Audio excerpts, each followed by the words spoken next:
सबैजनालाई नमस्कार। हामीले आज हिजोको बेलुका चाहिँ हामीले यही ठाउँमा यो पानी बगिरहेछ। यो ठाउँको वाटर म्यानेजमेन्ट हेर्नु यहाँ देखाउन पनि सकिन्छ क्या। यो वाटर म्यानेजमेन्ट चाहिँ पुरै यो बाहिर पानी आएको, यो ठाउँमा पानी आएको, नो वाटर म्यानेजमेन्ट राम्रो छ यो फ्याक्ट्रीको। यो फ्याक्ट्रीको नाम चाहिँ ओरियन टाइल्स भनेर रहेछ। यसमा हामीले यो पेपर लिएर पनि एउटा निवेदन लिएर पनि भित्र गएको थियौँ।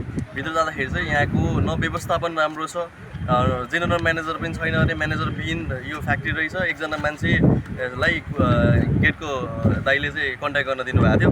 मैले बोल्दाखेरि चाहिँ एउटा जवाबदेहिता भन्ने कुरा पनि छैन, एउटा दादागिरी जस्तो शैलीमा प्रस्तुत भइरहेका मान्छेहरू पनि थिए। अब हेड अफिसमै जानु भन्ने कुरा आएको छ। भोलि हामी हेड अफिस पनि जान्छौँ यो कुरालाई लिएर।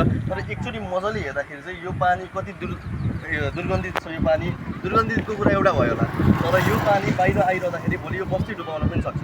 बस्तीमा कयौँ यहाँनिर के अरे उब्जनी हुने जग्गाहरू छ। उब्जनी हुने जग्गामा यस्तो पानी गइरहँदाखेरि कसरी फलदायी हुन्छ? यो सबै कुरालाई स्थानीय बासिन्दा पनि बोल्न डराइरहेछन्, बोल्न दिइएको छैन भन्दा पनि हुन्छ। यहाँका स्थानीय स्तरमा पनि कयौँ कम्प्लेनहरू गएको रहेछ।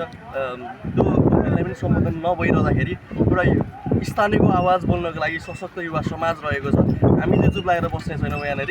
हामी चाहिँ जसरी पनि यसलाई आफ्नो जवाबदेहितालाई सुनिश्चित गर्न, जवाबदेही बन्नको लागि र यो वाटर म्यानेजमेन्ट र यो फोहोर पनि धेरै देखिन्छ यो ठाउँमा। फोहोर चाहिँ व्यवस्थापन गर्नको लागि हामी लडिरहनेछौँ। फेरि पनि हामी भोलि पर्सि जहिले हुन्छ स्थानीयको आवाज बोलिरहनेछौँ। नमस्ते।